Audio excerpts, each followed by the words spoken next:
Hola y bienvenidos. En los próximos minutos, 20 minutos, que es el tiempo que estamos dedicando a recordar, a contar, a bucear entre todo aquello que tenemos de romanos, lo que vamos a hacer es un recorrido por nombres propios, un recorrido que traerá al presente figuras principales. Lo que pasa es que nos vamos a detener no tanto en sus proezas como en sus nombres.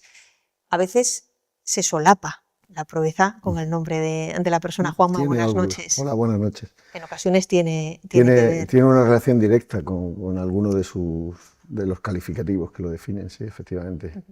Esto lo hacemos como continuidad de esa lección que ya nos has dado, hemos aprendido el praenomen, nomen, cognomen, agnomen, luego hablaremos de ello. Lo que pasa que nos quedan pendientes cosas de cada capítulo que hacemos en una de Romanos, nos queda pendiente muchísimo, más de aquello de lo que hablamos, pero hay una que no quiero que se nos pase, y es, hemos hablado de lo que ocurre cuando nace un niño, se lo deposita en el suelo y corresponde al padre reconocer a ese bebé como hijo o no hacerlo. Cuando lo reconoce, lo alza, está reconocido y luego, bueno, pues ocurren cosas que también podemos aprovechar el episodio de hoy para hablar de ello, pero ¿qué pasa cuando no lo alza en brazos, cuando no lo reconoce? En los casos en los que, o bien porque no forman una familia estructurada, ¿no?, diríamos ahora, el pater familias, no existe la figura de forma tan definida, o en el caso de que haya un pater familias que considere que no es su hijo o que no lo acepta por la razón que sea, pues en Roma existía un lugar donde se depositaban a los recién nacidos que quedaban no reconocidos, abandonados, huérfanos, que era la columna lactaria. Se le daba ese nombre porque allí acudían bueno, pues mujeres que les daba pena y alimentaban a esos niños, o directamente acudía gente a recogerlos y se lo llevaban para su familia o para convertirlo en esclavos o llevarlas, si son niñas, a los prostíbulos, ¿no? O sea, que es que eso era la columna lactaria, era un lugar bastante duro, ¿no? Un lugar como una columna. Bueno, se le llama la columna lactaria, que es lo que está en Roma, y es como una zona, no es un templo, no es una zona aledaña, y yo no sé exactamente por cuántas columnas habría, pero se le llama solamente la columna lactaria. Columnas había. E iban mujeres motu propio para amamantarlos, entiendo, por mujeres pena, apenadas por la situación de los niños. Sí, había un poco de todo. Y había también gente, pues eso, que lo que iba es los criaba, pero para su posterior uso. Es decir, que había de todo, de todo. Hay historias escalofriantes. Sí, es un mundo muy, muy duro, ¿no? Es decir, cuando hablamos de los esclavos, hablamos de que forman parte de las familias, ¿no? Están incluidos en la familia y tal, pero al final son gente que no nace, a no ser que vengan como estos críos, son conquistadas, son botines de guerra, ¿no? Uno de los botines más importantes de la guerra, y luego eso pues se vende en los mercados de esclavos y todo esto.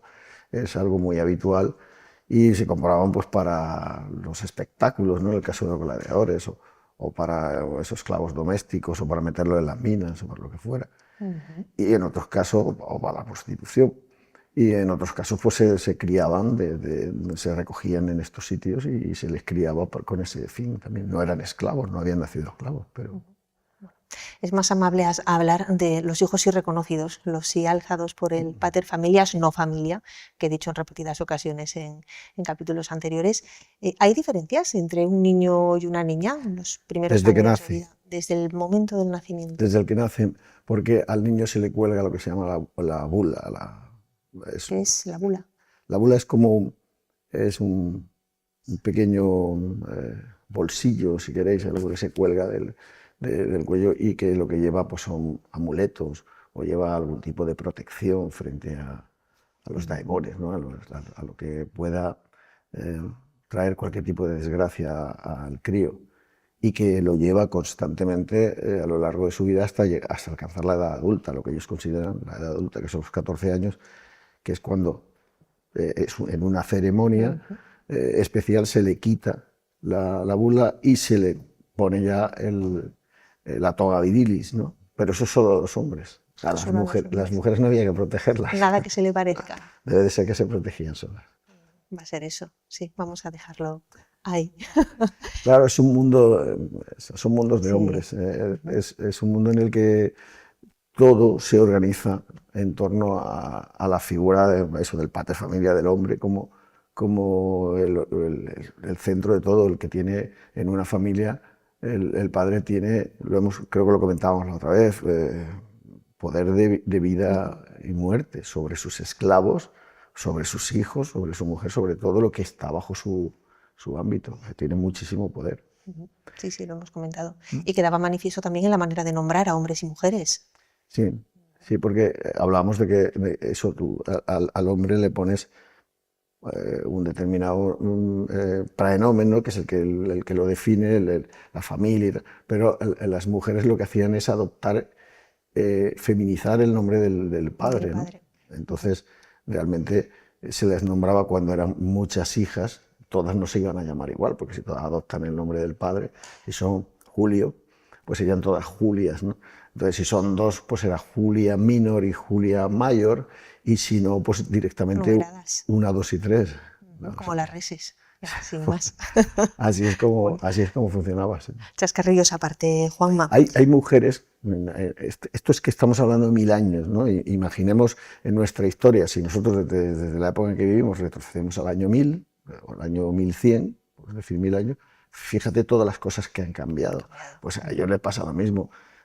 Y hay mujeres ya en periodos más avanzados o mujeres de más alta alcurnia que sí tienen nombre, que sí tienen, es decir, sí adquieren toda esa capacidad más parecida a la de los hombres, pero realmente son las clases más altas y son las excepciones. Nada más estanco que una sociedad, ¿no? Cualquier sociedad de la que se trate evoluciona y bueno, Claro, y a lo largo de tanto tiempo. Tantísimo tiempo, por supuesto. ¿Vamos con ejemplos de nombres? Sí. ¿Nos acercamos a alguno? Sí, pero Sí. acabo de decir una cosa y te voy a dejar ahí un reto para el futuro, ¿no? Para otro, para mí siempre ha sido también una cuestión digna de análisis. No, fíjate lo que nosotros hemos evolucionado desde el año 1100 hasta el año 2000, ¿no? 2000, esos 1000 años. Fíjate lo que ha cambiado nuestra sociedad. Bueno, si ya hablamos de la inteligencia artificial y todo eso, fíjate al ritmo que lleva. Pero no sería necesario hablar de nuevas tecnologías para darse cuenta de esa evolución. Fíjate que Roma transcurre un tiempo parecido y no evoluciona a ese ritmo. ¿Por qué? Esa es una pregunta muy interesante. ¿Por qué los puentes, los acueductos, las calzadas que construían en el siglo III antes de Cristo son prácticamente iguales en el siglo III o en el siglo IV después de Cristo? ¿Por qué en esa diferencia de tiempo? Me estoy saliendo del tema y es una propuesta para Pero es más una propuesta muy interesante. ¿Por qué no evoluciona igual que evoluciona el mundo a partir del Renacimiento, ¿no? en Europa, por ejemplo? Bueno, lo dejamos ahí, porque lo dejamos ahí, no hablamos de ningún nombre. Empezamos por Publio Cornelio Escipión, el africano, por ejemplo. Por ejemplo. ¿Quién era? Bueno, es un personaje. La familia de por sí ya venía siendo una familia de las más importantes de Roma, que luego se bifurca en varias ramas y todo esto, pero esta es una familia muy importante. Su padre y su tío mueren muy cerca de aquí, muy cerca de la provincia de Córdoba, Jerez, por ahí, mueren enfrentándose a los cartagineses porque las tribus hispanas los abandonan, ¿no? O sea que ya es alguien que tiene mucho recorrido, ¿no? Y entonces él se hace cargo del ejército y del consulado en una época en la que Aníbal está dominando.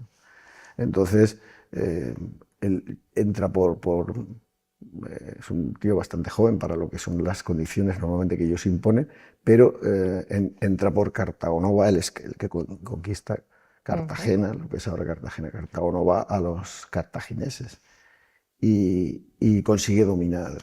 Pero al final también es el que termina con el poder de Aníbal, ¿no? Es quien puede con Aníbal. Es quien vence a Aníbal en las llanuras de Zama, ¿no? En África. Él va allí y en la última batalla pues le gana. Entonces, si vamos al nombre, pues es Publio, que es su nombre. Su nombre de pila, su nombre propio. Cornelio es su familia, él es la familia Cornelia, Lo que hablamos antes de las mujeres, son mujeres, son Cornelias, ellos son Cornelio. Es Escipio. Escipio es bastón, es un bastón, y es el apodo que define a su familia. Y por haber vencido a Aníbal, ese nombre va con todos los familiares, es decir, con sus hijos, sus nietos, pero el que vamos a nombrar ahora, el agnomen, solo va con él y muere con él, que es por haber vencido a Los cartagineses, Aníbal. incluido Aníbal. Se le da el nombre del africano, porque la batalla de Zama es en África, y entonces se le da, es un título, ¿no? Que solo por eso digo, solo le vale a él, muere con él. Zama está cerca de Túnez. Pues sí, la capital de los cartagineses es Cartago, está en esa península, ahí en Túnez, pues en las llanuras que hay a 40 o 50 kilómetros, ahí es donde se produce la batalla. Bueno, en este caso el agnomen, el africano, tiene un poder, tiene seriedad, tiene empaque. No sé si hay ocasiones o algún ejemplo en el que no fuera. Bueno, no es tan... Hay un antecesor suyo que es... Romano dispone de flota, ¿no? Si nos vamos a la Primera Guerra Púnica, entonces construye una flota y al mando, después de unas ciertas discusiones, la lleva un Escipión. Y ese Escipión se deja capturar porque lo atacan los cartagineses, que son mucho más diestros, y se deja capturar en el interior de un puerto. Entonces el senador romano le pone un agnomen, pero esta vez no es tan divertido, lo que le pone es Asinus, Asina. Asinus es burro, pero si además te lo ponen en femenino, Asina peor. Y entonces él es el agnomen. Pero fíjate si es importante la familia Escipión, que él se lo toma con orgullo, él no se lo toma como un insulto, aunque es un insulto porque a él lo capturan. Pero era un descendiente de Publio Cornelio Escipión. Es claro. El nombre es de la Y mereció un agnomen también, aunque... En este caso negativo. Normalmente los agnomen tienen que ver con un evento particular que te ha convertido en alguien que ha hecho algo sin precedentes, ¿no? Conquistar una provincia, o en este caso Aníbal era invencible, había estado 10 años en Italia, los había ganado siempre, todas las batallas las había ganado Aníbal. Y el único que consigue derrotarlo es este hombre. Entonces, el africano. Es un título. Es un apodo, un alias.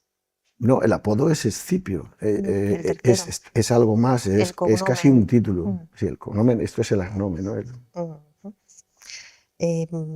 Tenemos más, si nos vamos a los más conocidos, Cayo, Julio, César. Sí, ¿no? Estaba buscando, eso nos suena a todos. Claro, por eso digo que ese es más conocido para todo el mundo. Cayo es su nombre. Nosotros hemos adoptado el nombre de Julio, ¿no? Y le ponemos a las niñas Julia y a los niños. Bueno, mira, pues Julias hay, que lo he mirado, que me gusta a mí perderme en estas tonterías. Hay Julias en España, pues 128.000 Julias tenemos ahora mismo. Muchas más que Julios, por cierto. Que eso es un nombre exitoso, ¿no? Pero en realidad es la familia. Es la familia Julia. Y Julia, ¿no? Si queremos irnos a... Y entonces, todos los que, luego lo que ocurre, pues se van bifurcando en diferentes ramas, ¿no? La familia. Pero en esta, originalmente, pues es eso. Cayo, Julio es su familia y César es el apodo. Pues que sepan las Julias que de ahí les viene el nombre. Y sí, César, perdona, que tengo César es el de... Todos suelen tener una traducción, ¿no? El de larga cabellera. Aunque Julio César precisamente no era de larga cabellera, pero su familia llevaba ese... ¿Algún antepasado? Claro, claro, sí, lo podemos ver en otros nombres que tiene que ver con el oficio, los Porcio, o lo hablamos el otro día también, no recuerdo. A ver si el de las gallinas, que es Claudio, ¿no? Son apodos que tienen que ver con el oficio o con la dedicación. Ten en cuenta que siempre hablamos lo mismo, son agricultor y ganadero, entonces tiene mucho que ver su mundo con eso. Ganadero no, quizás agricultor, no lo sé, con los garbanzos también encontramos algún apodo, Marco Tulio Cicerón. Marco es su praenomen, y la familia es Tulio, y Cicerón es el apodo. Es garbanzo, pero en realidad no es porque tenga que ver con lo que se dedicaban a cultivar, sino porque había algún antepasado suyo que tenía una verruga. lo suficientemente hermosa como para que a los demás les pareciera del tamaño de un Era garbanzo. una marca en el sentido literal, Literal, de la familia. Bueno, pero ellos lo llevan con orgullo, ¿eh? O sea, ellos son muy orgullosos y el que su familia haya sido esto o lo otro, a ellos tienes por ahí algún otro, los Metelo, ¿no?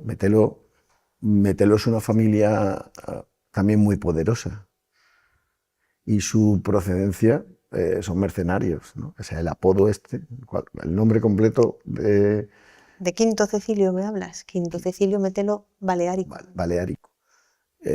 Los Cecilios son otra de las familias, lo que hablábamos de los Escipiones, los Julio, hay un grupo de familias que son las más poderosas, que están en el Senado, la clase patricia, y esta es una de ellas. Sin embargo, sus orígenes, pues su apodo es mercenario, ¿no? En su antepasado pues lo serían, quiero decir que eso es como... Metelo viene de... Metelo viene de mercenario. Entonces, Baleárico no, Baleárico es porque es el que conquista las Pitiusas, ¿no? Que es como ellos llaman a las Islas Baleares, también Baleares por eso. En ciertas cosas, como el no avergonzarse de algo del aspecto físico, deberíamos parecernos más de lo que nos parecemos en nuestros tiempos a los romanos. Pero sí, bueno. Sí, deberíamos. O en general, ¿no? Menos postureo y más, bueno, pues ya está. Si es una marca de la familia, No, ellos no hay nada de lo que avergonzarse. incluso lo que podría parecer, eso es muy común en ello, es decir, lo que tú consideras que me estás ofendiendo, yo lo voy a tomar y lo voy a hacer mío. Ya deja de ser una ofensa. Pues hemos llegado al final, no nos queda tiempo y además cerramos con este episodio un segundo bloque en el que hemos estado hablando de la familia en el sentido más extenso, en el que hemos mencionado a algún dios de aquella manera muy de soslayo, y de eso es de lo que vamos a hablar la próxima semana, de mitología. Vamos a intentar adentrarnos en ese mundo complejo, pero de la mano de Juan Manuel Sánchez seguro que aprendemos mucho. Gracias, Juan Manuel. Gracias a ti.